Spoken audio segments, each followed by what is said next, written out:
Hello, everybody. Welcome back to our Who Really Won the Wrestling War podcast. And we are coming off of a shocker where WCW came out of nowhere and finally took some points.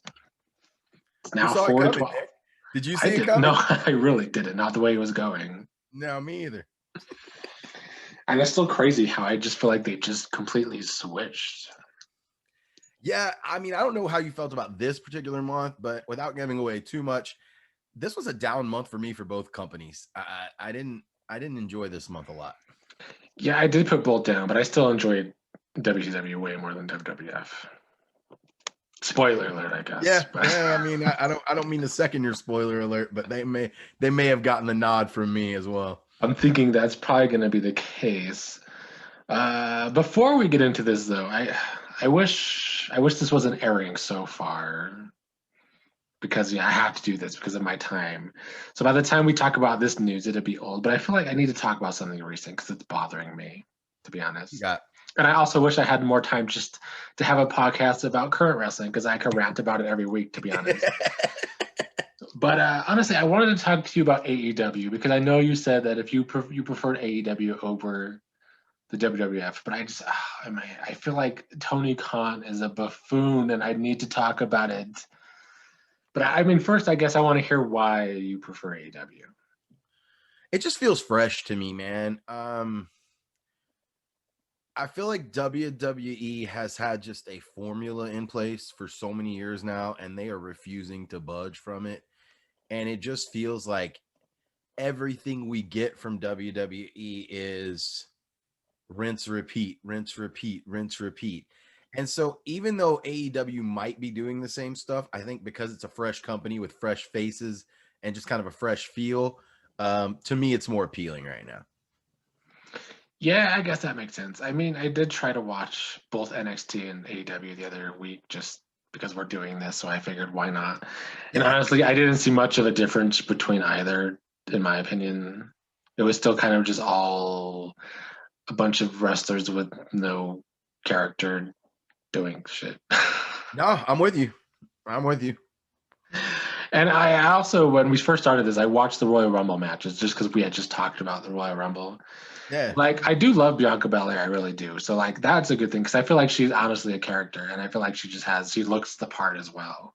Oh, she's the next big thing. She is the EST of WWE. Yeah, but I just feel like in general, I feel like the women actually try to have characters and the guys don't. Am I wrong? Because I don't watch, so I don't know. I wouldn't say that that's inaccurate at all. Like I even made a comment about this on one of our first podcast doing this, where it feels like all the wrestlers today are like first name, last name. I'm the best, and that is everybody's gimmick. I'm the best. I'm so good. And you can't have too many of those, and it feels oversaturated with that on all the companies, just modern day wrestling. So yeah, I do. The women have, you got like Shotzi Blackheart. You got, like girls that are trying to do different things and bring some characterization out, and I enjoy that for sure.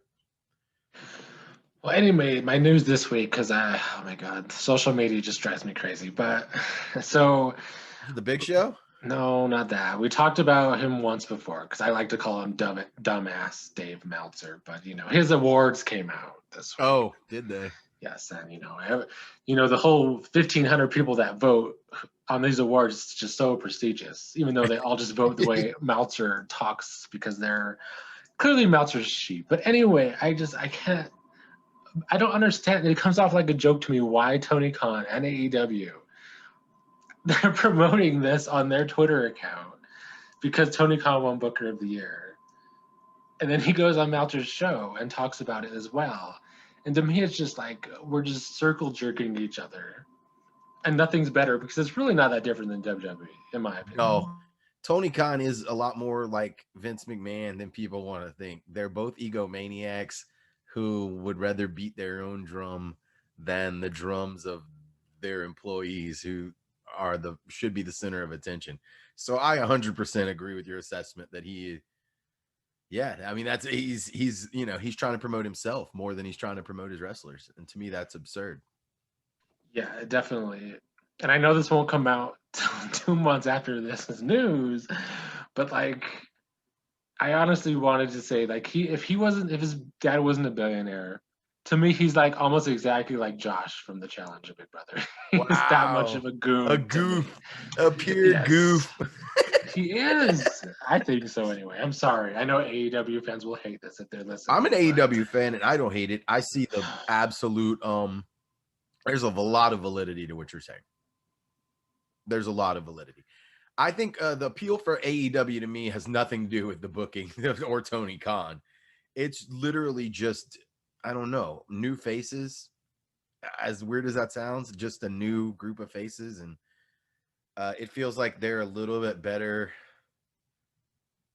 with their booking, and it does feel like they're a little better with their booking in general. It doesn't feel as forced as WWE does sometimes.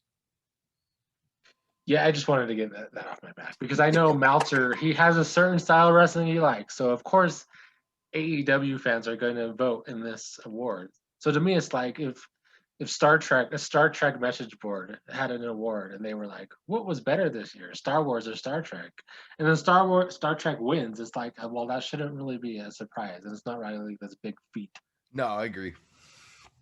And he is a total egomaniac. I mean, even if he tries to pretend he's not. 100%. And he can't take criticism. So that's why he reminds me of Josh. Buddy, facts. But anyway, we will go back to 1989. We will start with WWF since they lost last week. I tried to just organize this to like the main things that I saw rather than going show by show. But if I miss something that you want to talk about, feel free to point it out, please. I guess my main first point is that the WWF is the jobber show now. They went from having these matches that at least had names against each other, and now it's all jobbers, it seems like. Bro, look, Barry Horowitz and Dusty Wolf had a 20-minute match. I know, I was shocked. Horowitz got a win.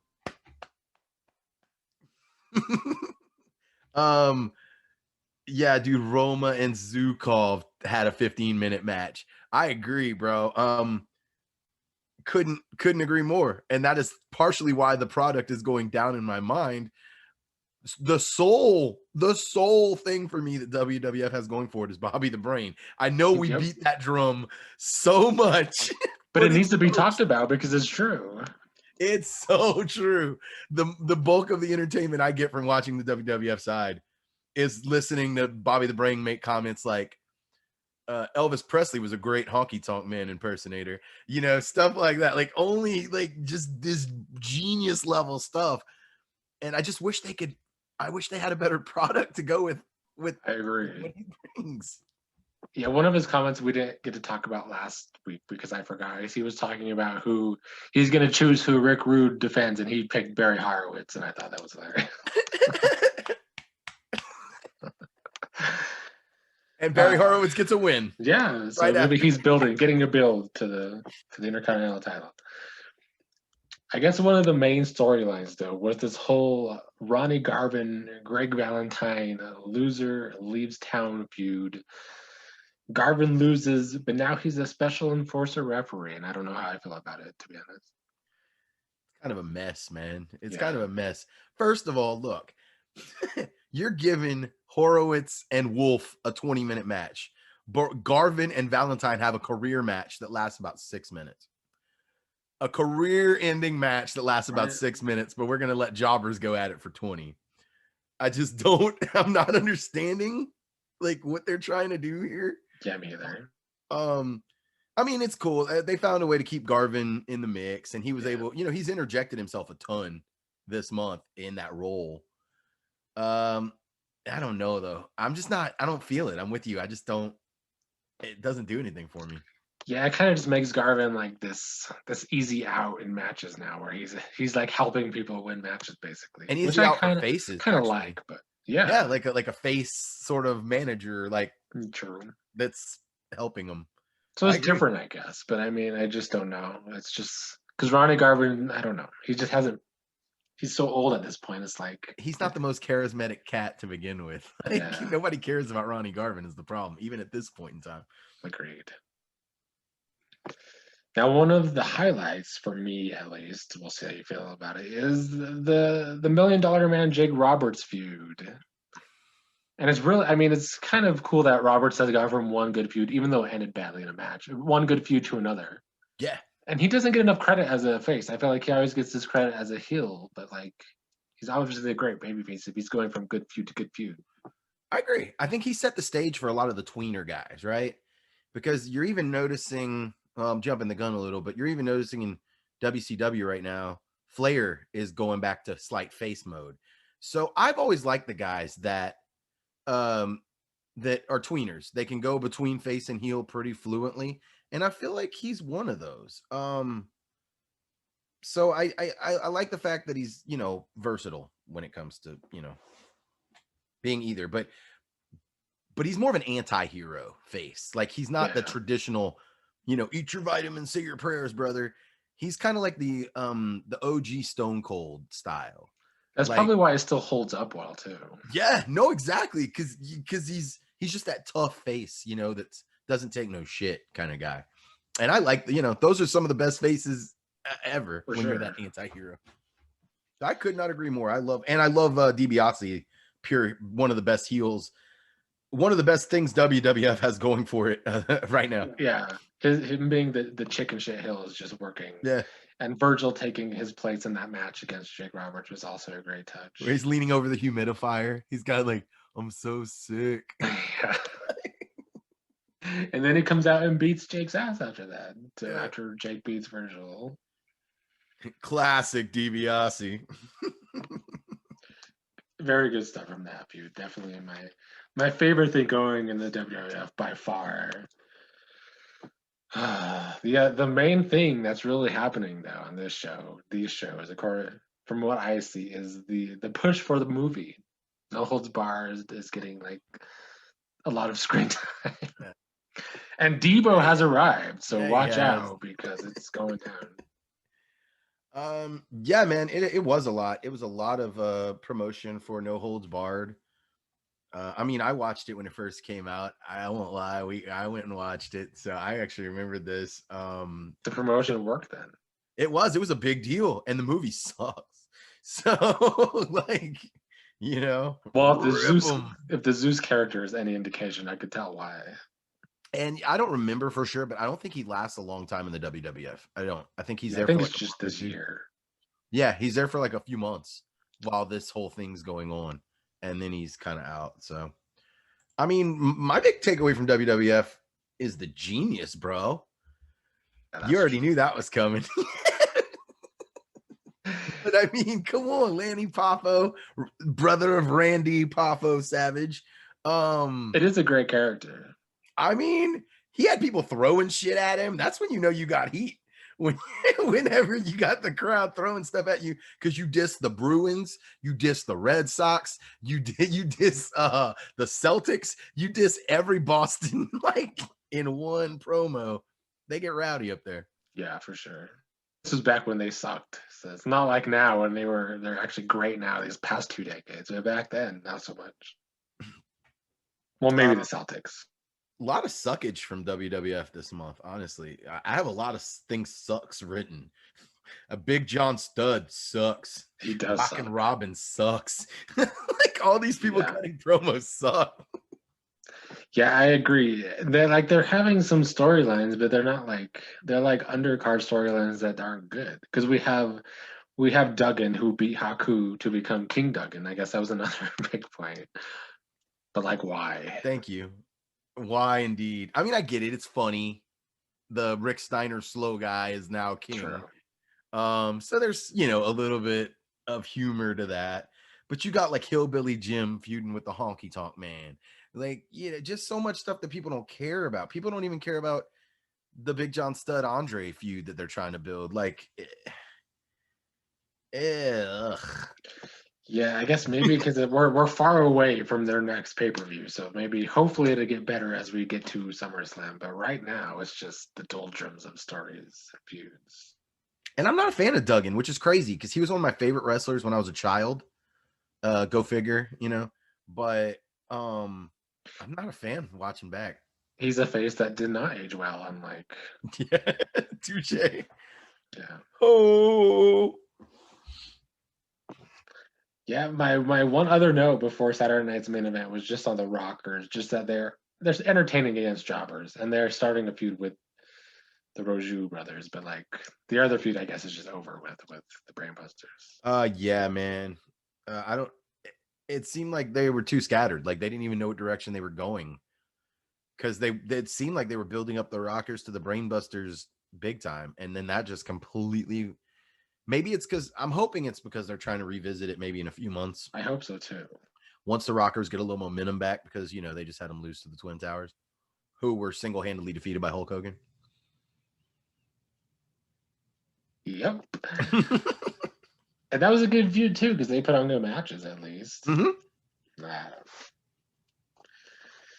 Any other thing that you saw before Saturday night's main event? No, man. Really, no. Just lot of we covered everything. Just a lot of jobber stuff. 8-minute career match. More no finishes when they do have two superstars going against each other. And even if it's two mid-card guys like the Barbarian and Hercules, you can't give the Barbarian and Hercules a clean finish. Are you serious? Like, we got to protect both those guys. Like, come on. They just seem scattered. They just seem super scattered. They are. Red Rooster finally beat the Brooklyn Brawler. With the help of Ronnie Garvin. Yep. Well, that brings us to Saturday night's main event, May 27, 1989, and we start with the Intercontinental title. Rick Rude's finally defending against King Duggan. Thoughts on the match? The match itself was all right. Nothing special here. The finish, I just don't like it. I don't like that. I mean, I get why you have Hacksaw win by count out, because you got to protect your champ, and clearly they're trying to push Duggan for something right now. I'm not sure what they're trying to push him for, but they are clearly trying to protect him. So, I mean, no, this just feels like a waste of Rick Rude, quite frankly. If I have to my brutal opinion is this is a waste of Rick Rude's amazing talent. Yeah, I mean, it's true. And it's kind of, I mean, it was just a match thrown together too. Yeah. Because I mean, I get that he ends with Rude, but yeah. I would agree. It was a count out win, and Duggan's too stupid to realize he can't win the title by a count, which I guess makes sense at least. Yeah, I mean that was Next match was actually pretty good though, even though it was another thrown together match. It was Jim Neidhart versus Macho Man. Macho Man carried him to a pretty damn good match for what it was. Yeah, no, I agree. A good match.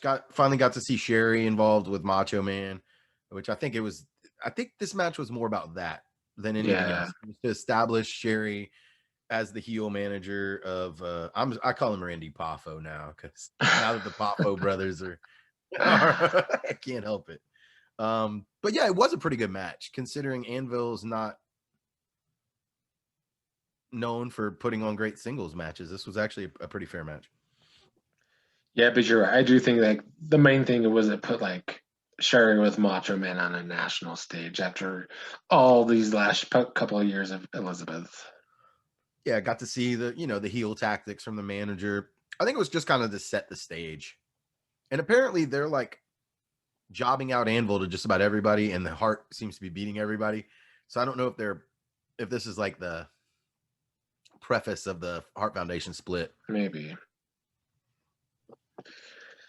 Then we had Zeus come out. It's his debut nationally. I mean, that's all he does. It's kind of a cartoon character, which WWF love to do. And next, the steel cage match for the WWF title. Boss Man versus Hogan. And Zeus beats up on Hogan before the match, but it doesn't matter. Doesn't matter when you can Hulk out. Superman. It doesn't matter when you can just Hulk out and shake off everything.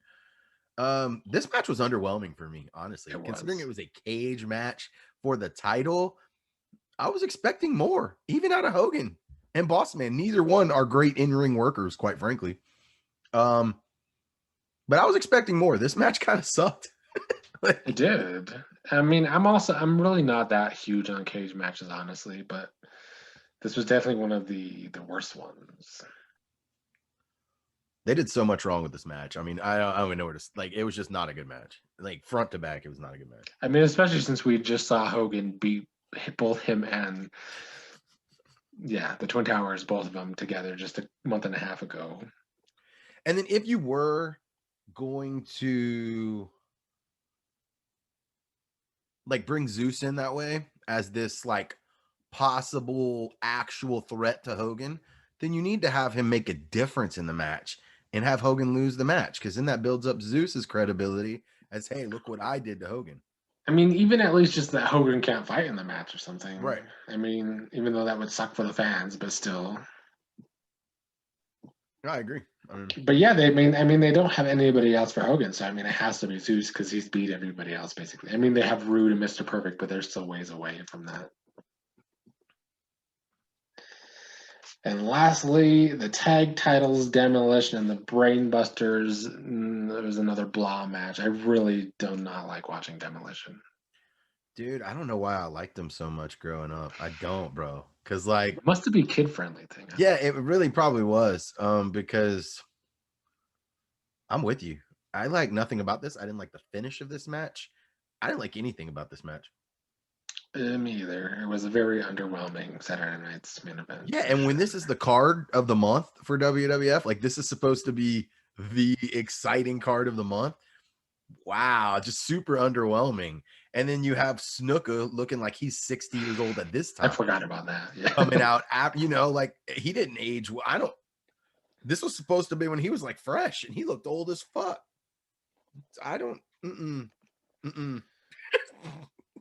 Yeah, I mean, I guess this should be no surprise coming off of a very bad WrestleMania, but hasn't gotten any better yet, that's for sure.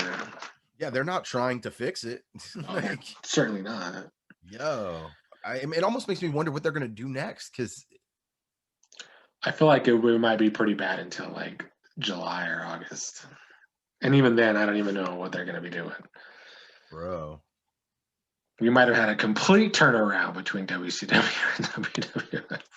And I mean, as we're about to get to, I don't think WCW was that good this month either, but it was better than WWF for me. Yeah, maybe it was just because WWF was still so bad that I enjoyed WCW, but we'll get to it, I guess. What did you rate WWF? Let's go to the bottom here. I didn't even look at my last month rating before I did this. I gave him a 6.5.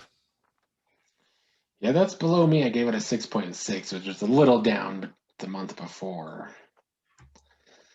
It's probably good for them Tiz isn't here, because he probably would have gave a 4 or a 3. So it would be way down. Dude. We'll give it a 6.55. Yeah, almost a full point drop for me, because I think I'd given him a 7.2 last month. So just not good, WWF. Not good. Though we did get to see Martel's new look. He's still not quite the model, but you could tell he's on the verge of becoming the model. In that last show, he came out with Slick, and then we got the Zeus debut on Brother Love. There's little things, but it's really not enough to like make a difference anytime soon. No, and then when the main event of your show is the Blue Blazer and Hillbilly Jim versus the Brooklyn Brawler and Bad News Brown, you are just clearly without direction. Like, they don't have any. There's no reason for these two guys to team together, or these two guys, or for any of them to go against each other. Nope. There's literally no reason to have this match, and it's your main event. Well booked, WWF. Yeah, I guess we'll see if they have a quick turnaround like WCW did, but I don't know. We will move on to WCW. My only notes before WrestleWar, I got the dynamic dudes debut. I mean, I don't know how I feel about them as a gimmick, but bro, it's funny you say that, because I have WCW episode 1 of this month, and literally verbatim, my note is, clearly the only thing of note is the debut of Shane and Johnny, the dynamic dudes, LMAO. It was, though.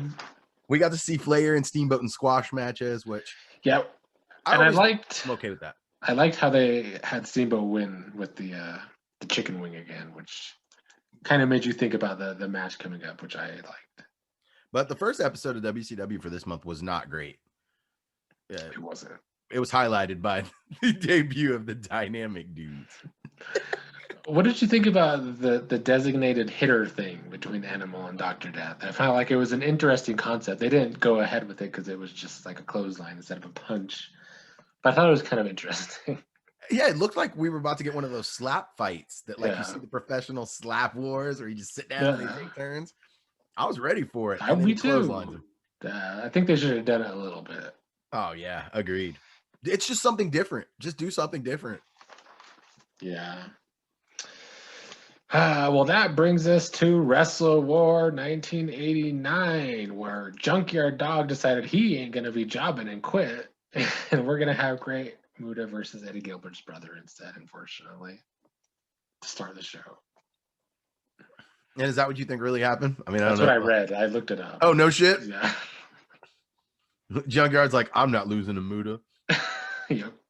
That's kind of a bad attitude, JYD. It is, I know. Like you're in the twilight of your career. You're supposed to be building these kids up. Yeah, and it really sucks because he just beat Butch Reed, who they've just fucked up now because he's lost 2 big matches in a row. Yeah, and then they have Reed starting to win this month again. Yeah, and now it's like you're a little late for this WCW. Yeah, bro. Yes, and Muta's been built like a monster, so there's no shame in going out there and losing to a guy who's beating guys 3-on-1 and shit like that. Like, there's just no shame. I guess he'd been on bad terms with them for a few months. He'd actually quit once before and came back. So yeah. See, I didn't know. Yeah, I didn't know about all that. Makes sense though. They weren't really using him well. But any thoughts on this Muta win? I know you've been enjoying Muta, but it sucks that he didn't get to beat a name at this pay-per-view. I think it was cool to introduce Eddie Gilbert's brother, so there can be a little dynamic there. The first family. Yeah, the first family. Yeah.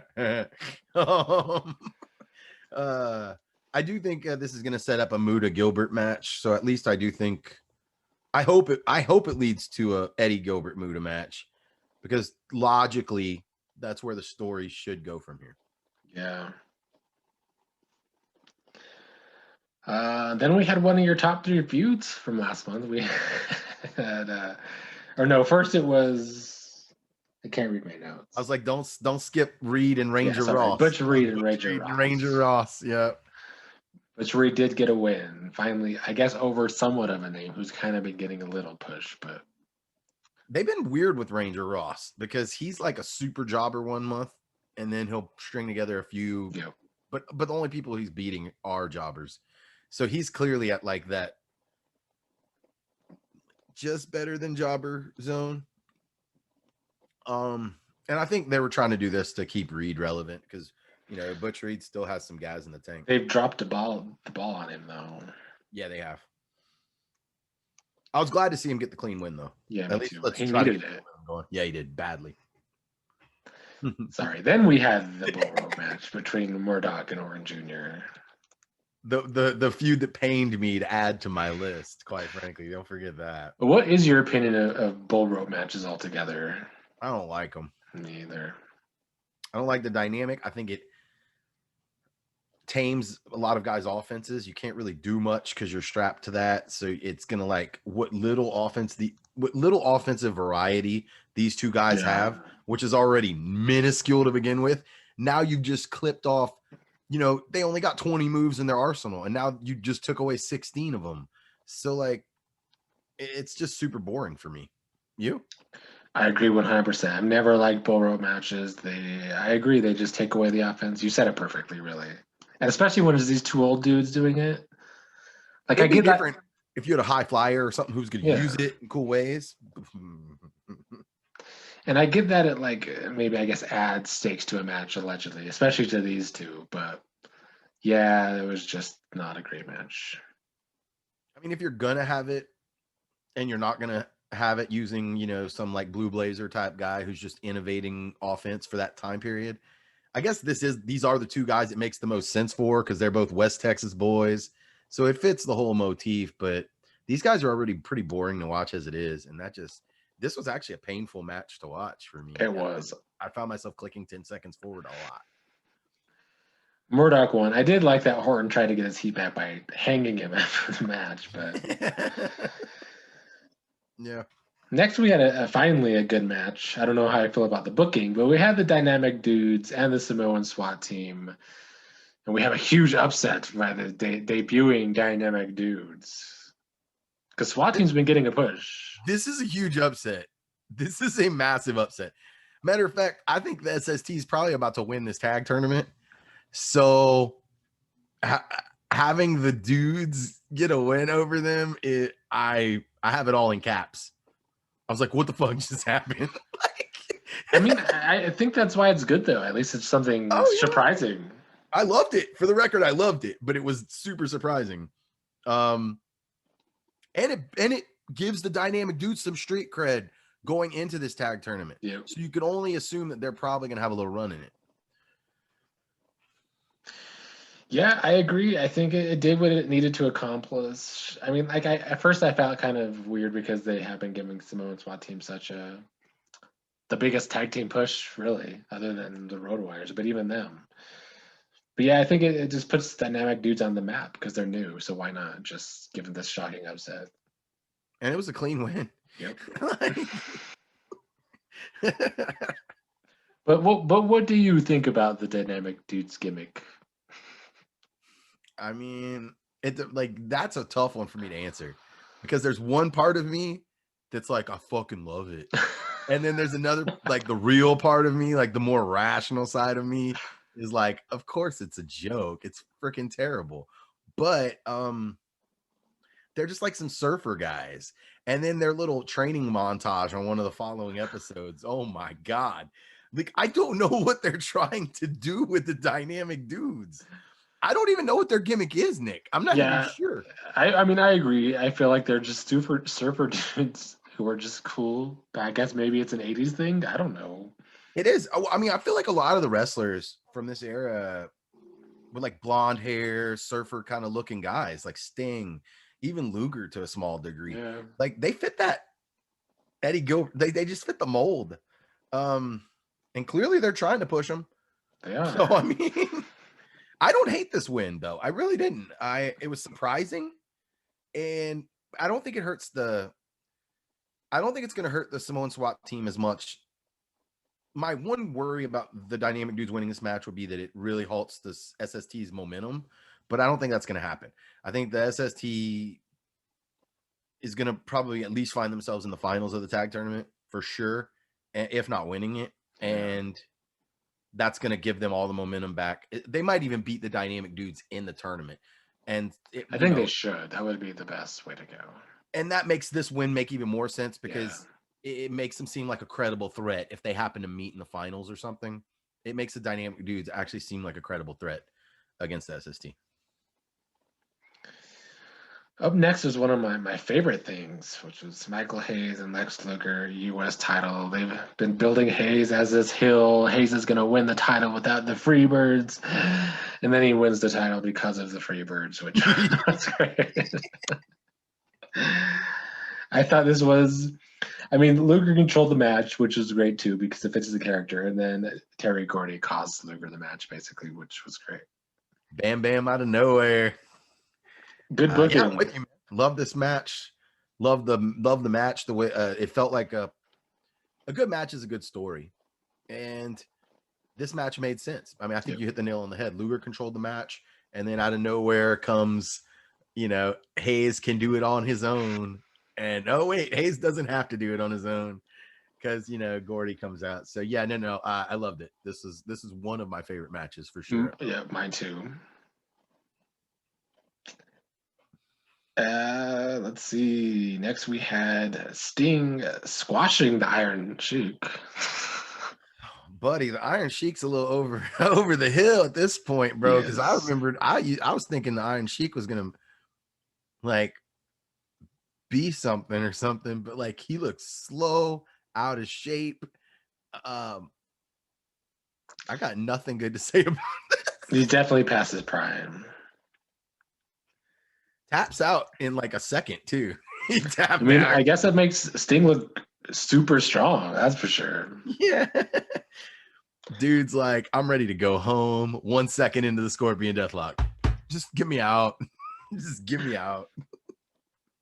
Getting too old for this shit. I could hear Danny Glover in like the Iron Sheik. I'm getting too old for this shit. Just get me out of here. Oh man.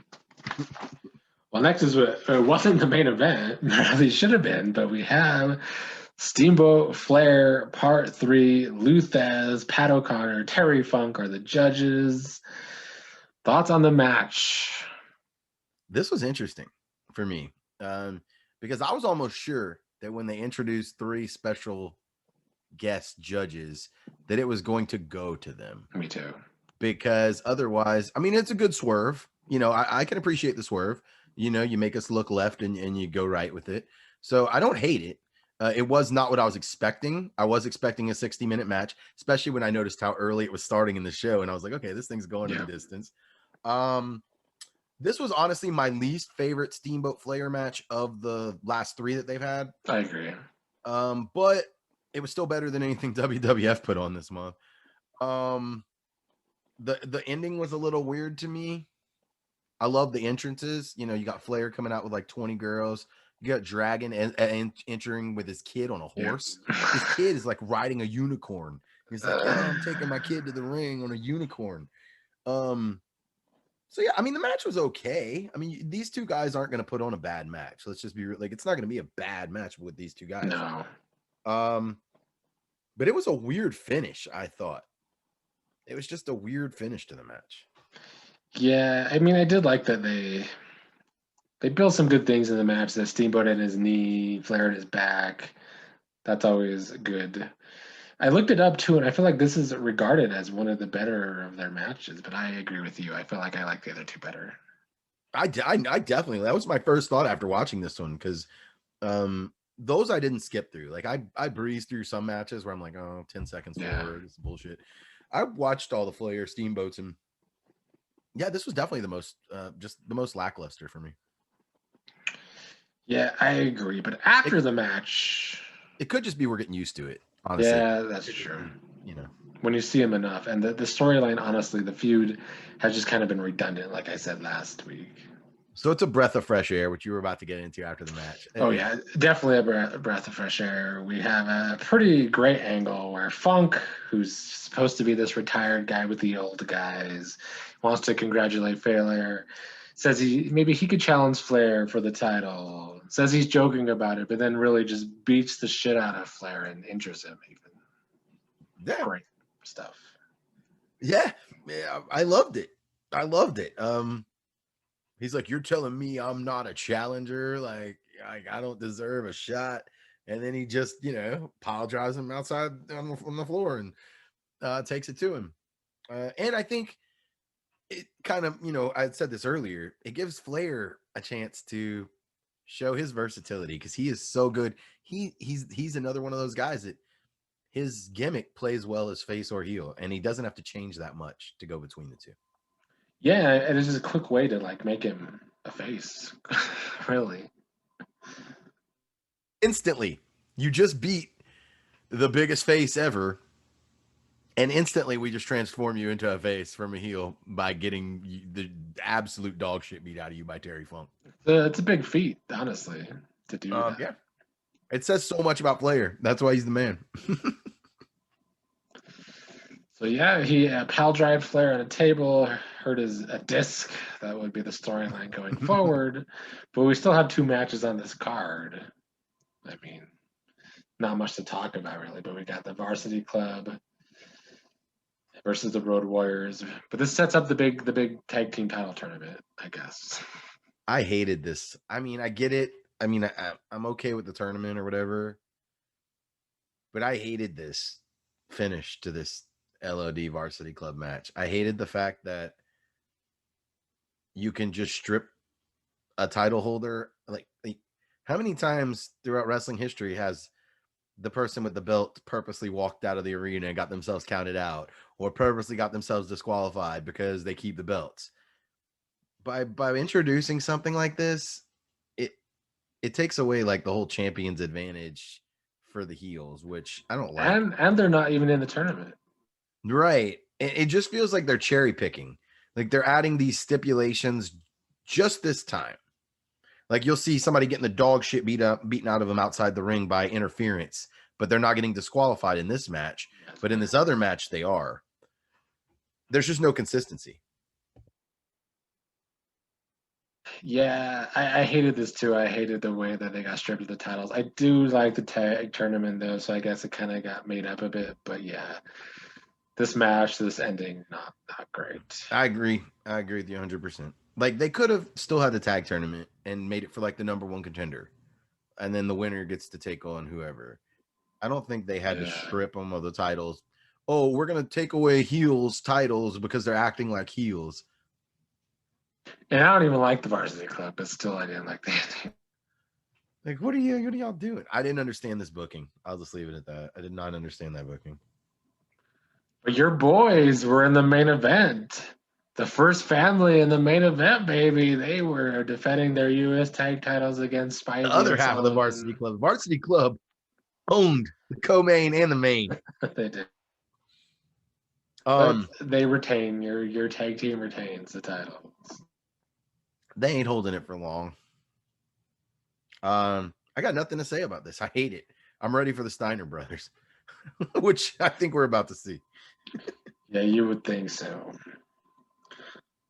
How did you feel about the pay-per-view overall, though?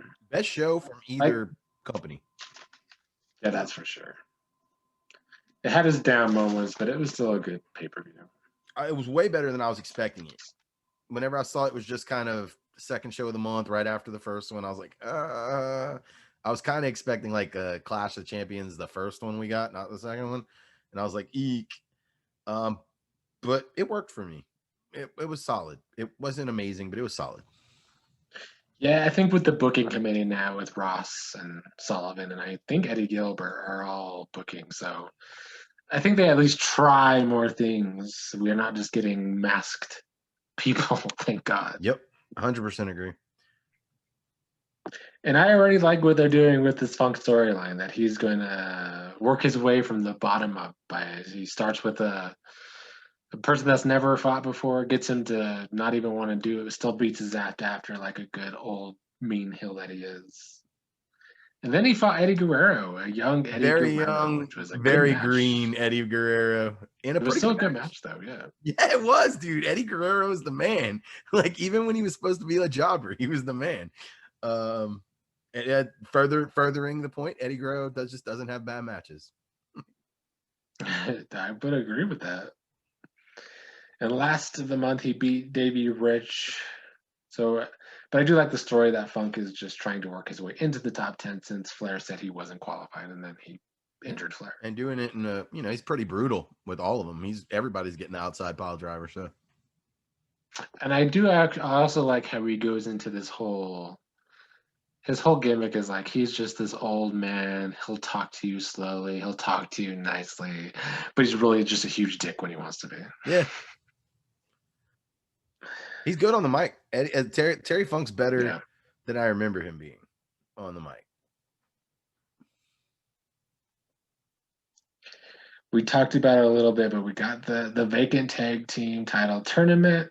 The Freebirds are back together, which was like the best part of the tournament for me, really. But agreed. And we have some random teams too, because we got, who was it? Ron Simmons and Ranger Ross out in the first round.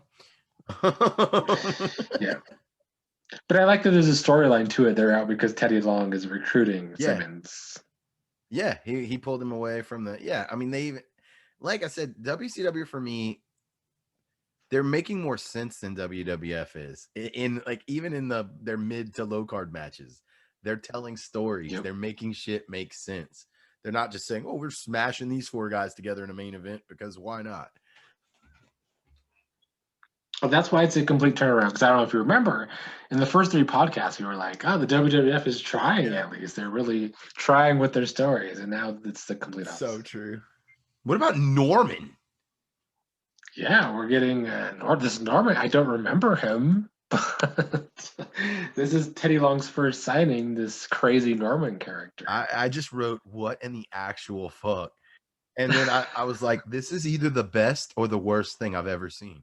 And I don't We're gonna find and out. I don't know what. I don't know if it's the best or the worst thing I've ever seen. I hope it works. There's no way this is gonna work. I mean, this guy. Anybody watching this podcast, y'all. I know if y'all follow along with us, I hope y'all are following along with us. If you don't follow along with us, go watch this one. This is a very special promo by Norman over these few episodes. Yeah, I mean, I kind of like it though. I mean, it's a bit cartoony, it's a bit WWF, but it's like, the world hates me, and these people have created me, and then he's just he puts on some weird face paint. It's like he goes from just being like, "Oh, you guys all teased me," and then he like, it's like, "Whoop, turn around," and or just in the face paint, and he's just, but it's not face paint. It's just like. It's like almost a football face paint, but not. It's just like dirtiness. Yeah. And then he just starts screaming about how, he's teased and now he's going to get revenge. But I don't know how that works with Teddy Long. I don't know. Yeah, it is an odd combination with Teddy Long, but I mean, I want to see where it goes, honestly. Dude, I'm intrigued as fuck. I'm with you. Did you have any thoughts on the tag tournament? I'd have to see how the brackets are fully set up, but I would actually suspect it's going to be a dynamic dudes SST rematch in the final. Yeah, I believe. If they're on opposite sides. Let me look at my notes. I have it written somewhere, but I don't know where. If they're on opposite sides, I do believe it'll be the dynamic dudes and the SST. Yeah, I think you're right. I just don't know where the Midnight Express lands on that bracket. Because we haven't seen them fight yet. They'll be taking on Butch Reed and Bob Orton, which is another thrown together tag team. Now, who's the last established team on that fourth slot? I don't even know who it is. It's the Dynamic Dudes versus the New Zealand Militia. There it is. And then wasn't it there's one more though. Well, we had the Freebirds defeat the Road Warriors. Isn't it Ranger Ross and Simmons? Was that actually a match for the tournament? So that's when the Samoan SWAT team beat Ross and Simmons. Okay. So that's yeah. And the Freebirds defeated the Road Warriors by count out, thanks to the Samoan SWAT team. So it feels like they should be building the Samoan SWAT team to then go against the Road Warriors, right? You would think. I mean, I would think that I believe the SST is going to win this tag tournament, and the Road Warriors are going to get their rematch right away. Yeah.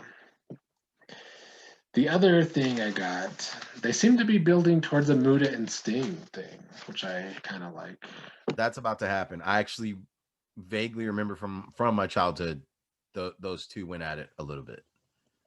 Muta might actually get the win in one of the early fights. I mean, I think maybe he should. I mean, Sting's been built very strong, and so has Muta, but Muta hasn't really got the opportunity to face a big name.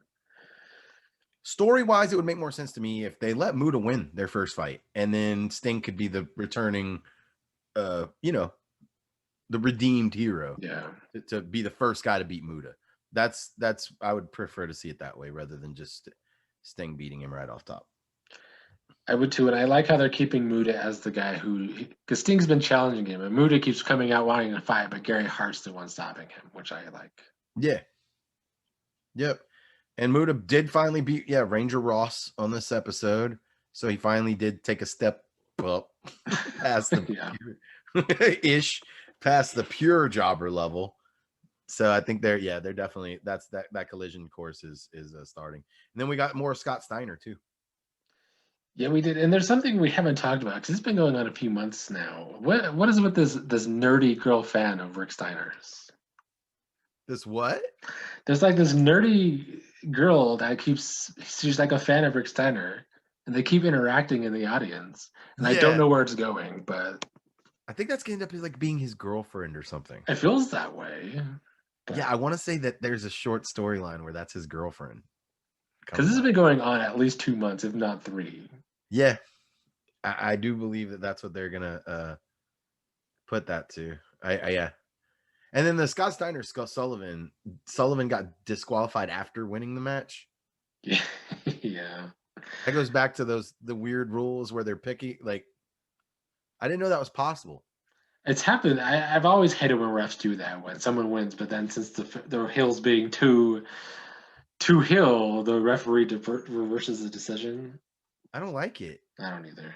The match is over. Like, the Right. match is over. You know how many people can get DQ'd for beatdowns after matches? It's like half the freaking matches. True. They're just making some weird rules like decisions over here. Yeah, because when the Freebirds defeated the Road Warriors, the Samoa SWAT team was beating on the Road Warriors. It'd be added to count out. That's what I mean. Like, what? Like, what? Yeah, it doesn't make sense. Any other odds and ends from WCW this month? We got to see Flying Brian vignettes. Pillman. Good. Yeah, that was actually, you hit the nail on the head. That was what I was about. Yeah.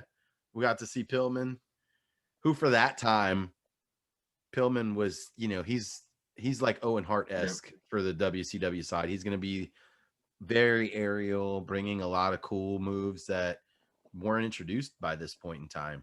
So I think he's a very needed addition because I feel like WCW needs somebody like that. And they don't have him right now. They have Eddie Guerrero. They just don't realize it yet. Yeah, I don't think they're going to realize that anytime soon. Yeah, I do have one other comment. They on the 27th show, they showed a top 10 list. Their top 10 contenders for the title. And I just had to say that I thought I have LMAO with about 800 exclamation marks. That Dangerous Dan Spivey is at number 7. And I think Kevin Sullivan was at 8. Yeah. Like, I don't understand their ranking system, but there was something humorous about that to me. I've never liked ranking systems in pro wrestling because there's not enough to go by to do these rankings. Especially when you're so fluid with the rules, the way these guys like. I mean, I don't even like the ranking system in the UFC because sometimes that seems pointless. Yeah, it can be. And then when you add in stuff like Money in the Bank and stuff like that, the rankings mean nothing. Yeah, I didn't really like the rankings either. I mean, I guess the first two made the most sense. Agreed. Well, what did you rate WCW this month? Oh, you got me so curious to see what I wanted to rate them last month. I gave them a 7.5. And I didn't look at my last I could month. try and look it up if I have it. 8.1 is what I gave them last month. I was scrolling up because I was curious. But yeah, this month, 7.5. Yeah, I gave him a 7.7, which is about a 0.3 drop for me. But they still end up with a 7.6, beating WWF by a full point. It's a full point, bro. Where the hell did this comeback come from? Right? They're holding out. They're showing Hulk Hogan. It's 12-8 now. So true, though. Because it was out of nowhere, like a Hulk up. It was. We're like, dude, WCW isn't going to have a chance for years. Like the next month. Well, maybe we jumped the gun with that one. They might win this year the way it's going. If WWF doesn't get their shit together and just start making sense. I don't think they're going to be honest. That's all they have to do. Just make things make sense. Like, I don't see June. I think we're going to be tied up after June. That's my prediction. We'll see, but yeah, I dig it. It might start changing in the summer as we get closer to SummerSlam, but Survivor Series is always, I think it's a little later in the year, but Survivor Series is always a good WWF pay-per-view too. Or it was back then when the teams mattered more than they feel like they do now. Yeah. Do they even still do teams these days? Yeah, now it's like Raw versus SmackDown, Okay. Survivor Series. Yeah, it used to be like, all the foreign heels and all the USA guys against each other, the Hart family versus Team X. It made more sense. This might be one of my favorite Survivor Series. I remember there was a Survivor Series where, like, after everybody won their matches, there was like this match at the end between the heels and the faces from the winners that won all their matches earlier. Oh, I would love that. That was one of my favorite Survivor Series I remember growing up. I hope that's this year. Yeah, that sounds awesome. I don't even remember that, but that sounds awesome. Well, let's get our top threes. I mean, honestly, it's almost all WCW except one thing. This was a tough one for me. This was the toughest month so far for me to pick out every single category. Yeah, me too. Other than maybe matches, I always seem to have an easy time with matches. Matches, I agree, but that's because there was only one card worth a damn, and all True. my matches came off of that one card. Yeah. Well, we'll do tag teams first. I got your boys at number 3, the First Family, staying in my top 3. Can't do it. I can't do it. My number 3 is the Brain Busters. Just not much has changed in the tag team scene. Yeah, this is the first time the Brain Busters, or one of the first times they weren't on my top 3, but they're not. I had to put. I think I included them just as a throw-in because I couldn't think of the third one, and I was like, "Who's the best tag team?" All right, Yeah, Brain Busters. I don't blame you. I put the Dynamic Dudes at number 2 though, because I mean they debuted and they got a huge win right off the bat. So why not? Agreed. I have the Samoan SWAT team as number 2. That is my number 1. See, and I had to go with the Dynamic Dudes as number 1 because it makes sense. They beat them. They beat them. So out of nowhere comes the Dynamic Dudes. Yeah, I just didn't put them as number 1 because their gimmick, I'm just not really. And that training montage video, bro. Off the hook. Totally 80s for sure. Yeah, it was. They're like hanging out with old ladies at bingo. And they're like pumping iron. Like, what am I watching? But I can't take my eyes off. Matches next. My one thing not on the WrestleWar was number 3. I put the Freebirds and Road Warriors. I just liked. I mean, the match was nothing special, and the Freebirds won stupidly because Road Warriors should have won by DQ. But the match itself, I like the environment for the match. And I just like that it's Road Warriors versus Freebirds. So that's classic. That's just a classic matchup. I couldn't argue with that. I actually put an honorable mention on my matches this month, and that was Dusty Wolf versus Barry Horowitz, because I think that says a lot about the matches this month. Whenever that's my 4th favorite match of the month is watching Barry Horowitz get a win. right. My number 3 match was the Samoan SWAT team versus the Dynamic Dudes. Obviously, those were our two top tag teams, and this was a cool match for me. It was so unexpected that they won that I think it just honestly, this should have been my number 3. Now that I'm thinking on it, I don't know why I put the other one as number 3, but yeah, this was a good match and a good surprise ending. My number 2 was Luger and Michael Hayes. I loved that match. I love the booking of that match. I love the build to that match. Everything about that match was great. I am on the same page with you that one, brother. My number 2 is also Luger and Hayes, for all the same reasons you just said. And I assume number 1, even though it wasn't our favorite, is still Flair and Steamboat. Yeah, I mean, we didn't have a lot to work with this month. We didn't. So even though the most lackluster of their matches, it still is the best match of this month for me. Agreed. For feuds, this is my one WWF thing of the entire month. Number 3, DiBiase, Jake Roberts. I had to put it in my favorite feuds. Me too. That's my number 3 as well. Nice. Yeah. What was your number 2? Luger and Hayes. That's mine too. We're on the same page this week. And I actually think our number 1 is going to be the same too. Funk and Flair? Of course. Yeah. Yeah, Funk has added a whole new dynamic to a Flair feud. The other one, for me, I was expecting so much more from the feud itself. Even though the matches were great, the feud between Flair and Steamboat kind of petered out after a while. But with Funk, and with Flair as possibly a face, it's definitely great dynamics. Yep. And this is a feud that's number 1. We both put it number 1, and we've hardly seen Flair. I mean, this has been carried by Terry Funk, quite frankly, but I'm expecting really good things from it, so I'm excited about this feud. Yeah, me too. And I want to see how Flair is as a face back then. Exactly the same. My superstars might be different than yours, but because he might be should probably be higher, but I put Funk at number 3. My number 3 pained me bad, but I have Hacksaw Jim Duggan. Oh wow! At number 3, he just won the crown. He just beat Rick Rude. It feels like WWF is pushing him for something. I can't stand him, but it just on the surface, it seemed like he had a really good month. My number 2 was Flair. He won back the gold. He doesn't always make any top 3s, even though I feel like he should be sometimes, but I put him at number 2. So my number 2, okay, look, I get it. This is a Josh thing. This is a me thing. I don't care. My number 2 is Lanny Poffo, the genius.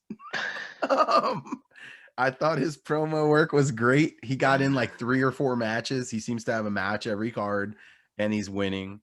I put the genius at number 2 because I'm thoroughly enjoying him. I mean, that's what this is for. We shouldn't kowtow to fucking Dave Meltzer's sheep, so I can agree with you there. The genius is very entertaining. That's why my number 1 is somebody who has been, to me, entertainment-wise, has been carrying WCW for a few months, and that is Michael Hayes. Oh, good call. I didn't. He's not on my list, but I could not disagree with that. Like, I could not. He has been money on the mic. He has been money in the ring. I mean, promos or doing commentary, mind you. So, dude, that's a good call. I like it. I put Flair at number 1, even though we didn't see him because he won the title back and then he promptly got hurt. But it just seemed he won the title, and but obviously I actually have this note written. By default, Bobby the Brain is my number 1 every month. Oh yeah. I mean, I still want to put him in number 1 sometimes, like I did. He's number 1 every month for me. No matter what my rankings say, I'm just not including him. He is the single biggest draw for me on either show.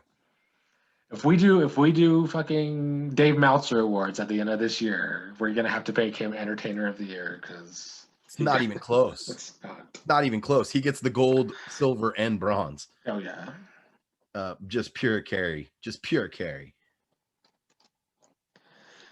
Well, that's another month of 1989. I'm interested to see where we're going though, because I did not expect. I mean, I did expect WF to fall because I remember Zeus, so I knew WWF was falling. As much as I love Debo, the Zeus character is in it. So yeah, but we might have a tied game after June.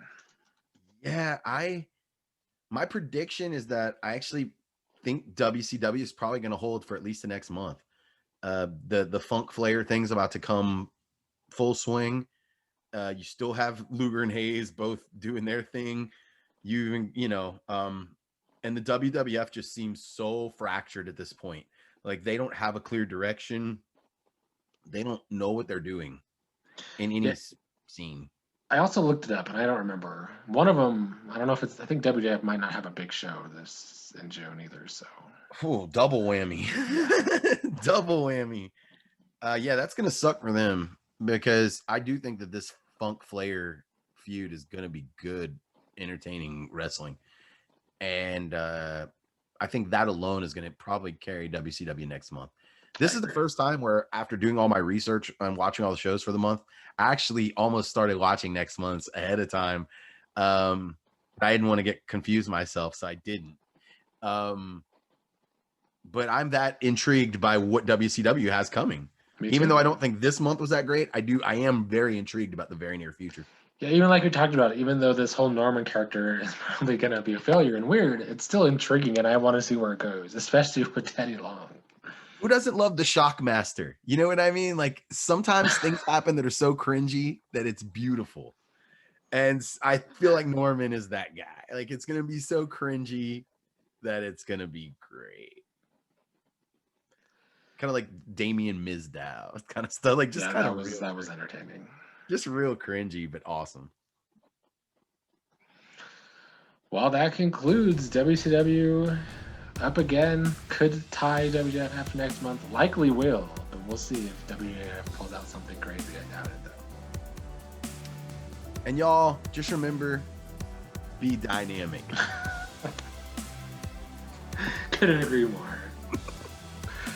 Well, thank you for joining me as always, fan guy. Thank you, Nick. And we'll see everybody next week. I hope people start following along by the time this airs.